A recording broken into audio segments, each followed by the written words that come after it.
Hey guys, what is up? In today's video, we're going to show you how to add Roblox to your Discord status. Are you looking for a quick guide on how to add Roblox to your Discord status? Well, stay tuned because this video is for you. Alright, so how to add Roblox to a Discord status. The Discord app automatically detects what you're playing on the same device and adds the game to your library. So to display your activity to other users, you need to enable this option in your settings. So to do this, open your Discord app and log in, of course. Step 2 is to find your user settings. It's a gear icon at the bottom. So if you've used Roblox, you know this. It's beside the headphones. It's a gear icon. Step 3 is scroll down to activity settings section and click on activity privacy.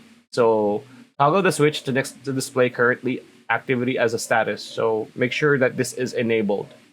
And then start a game. Once your currently activity is toggled on, you'll need to open a Roblox game for the activity to show up. So go to Roblox website and log into your account, and then choose any game, and then wait until the game loads. Then minimize the window by pressing, the dash icon on the Windows top right, the minimize. Switch to your Discord window, and you should be showing that Roblox is now playing. And you're gonna see here, where is it? You're gonna see here on the top of your name, it's gonna say Roblox. And yeah, that's pretty much it. That's a video. Hope you liked it. Like, comment, share, subscribe. Ring that bell icon, and we'll see you on the next one.